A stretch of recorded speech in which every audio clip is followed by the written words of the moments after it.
नमस्कार दोस्तों, आप सभी का एक बार फिर से स्वागत है एक और नए वीडियो में। तो इस वीडियो में वी2 रिटेल का जो रिजल्ट आया उस पे बातचीत होगी।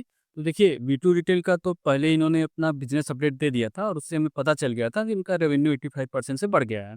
और इतनी धमाकेदार जो सेल्स का नंबर आया है, वो मतलब ऐसा नहीं कि वी2 रिटेल का ही केवल ग्रोथ ज़बरदस्त रहा था, बाज़ार स्टाइल रिटेल का भी नंबर ज़बरदस्त रहा था और दूसरे रिटेल सेगमेंट में जो काम कर रहे थे लगभग-लगभग सबको फ़ायदा मिला था।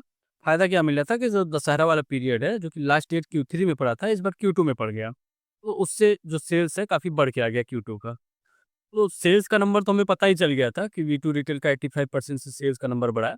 हमें देखना था कि इनका पैट कितना बनता है, क्योंकि लास्ट ईयर तो इन्होंने ऑलमोस्ट 2 करोड़ का लॉस पोस्ट किया था जो Q2 का रिज़ल्ट था। तो इस बार लॉस तो नहीं होता, इतना तो पता ही था, बट प्रॉफ़िट कितना होता है ये देखने वाली बात थी। तो पैट इनका 16 करोड़ का रहा है इस बार Q2 में।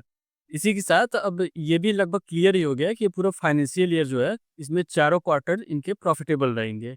लास्ट ईयर इनका Q2 नेगेटिव था, बस Q1, Q3 और Q4 जो है प्रॉफ़िटेबल थे। और इनका अब जो है ईपीएस जो है ट्रेलिंग 12 मंथ का वो 28.75 रुपीज़ का हो गया है। और आज का जो वी2 रिटेल का क्लोजिंग प्राइस था, अगर उसको हम इस ईपीएस से डिवाइड करेंगे तो इनका पी मल्टीपल जो है वो 82 रुपीज़ के अराउंड आ जाएगा। 82 का पी मल्टीपल जो कि 100 के ऊपर वी2 रिटेल का पी मल्टीपल आपको दिख रहा था, वो 82 पे आ गया। तो देखिए अभी का जो नंबर है वी2 रिटेल का अच्छा रहा है। हालाँकि जो इनका पैट है 16 करोड़ का, ये मतलब उतना ज़्यादा नहीं आया। मुझे तो उम्मीद थी कि कम से कम 30 करोड़ के आस-पास तो पैट रहेगा ही। इनको ऑपरेटिंग लेवरेज भी मिलेगा और कुछ न कुछ जो है इनको मार्जिन में भी इम्प्रूवमेंट मिलेगा। बट लग नहीं रहा है कि इस बार मार्जिन इम्प्रूवमेंट हो पाया है इनका, मतलब इनको ऑपरेटिंग लीवरेज तो नहीं मिल पाया है इस क्वार्टर में, ये तो क्लियर दिख रहा है हमको। अब देखिए इनका जो Q3 का नंबर आएगा वो उसमें देखिए ये ग्रोथ दिखा पाते हैं कि नहीं, क्योंकि लास्ट ईयर जो Q3 था उसमें दशहरा और दीपावली दोनों था।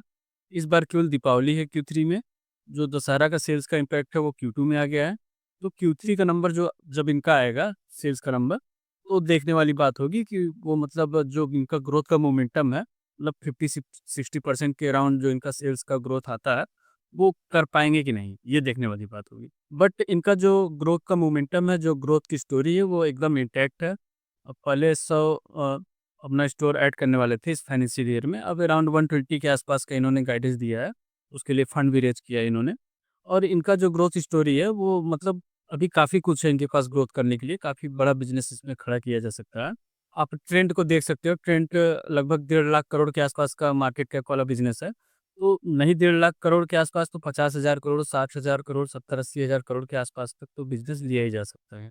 हाँ, बस ये देखना है कि ये जो आगे अपना बिज़नेस लेके चलेंगे, उसमें ग्रोथ इनका जो स्पीड है, मोमेंटम है, वो कितना बना रहता है। और अगर आपने मेरा वो इन्वेस्टमेंट फ्रेमवर्क वाला प्रोग्राम एक्सेस किया हुआ है, उसमें आपने देखा होगा तो मैंने उसमें वी2 रिटेल का जो बिज़नेस है उसको एकदम डिटेल में समझाया था। आगे क्या कुछ ईपीएस में ग्रोथ आ सकती है, क्या मार्केट इसको पी मल्टीपल दे सकता है और कितना इसमें रिटर्न बन सकता है। ये सब मैंने आपको पूरा विद एग्ज़ाम्पल वी2 रिटेल का समझाया था उसमें।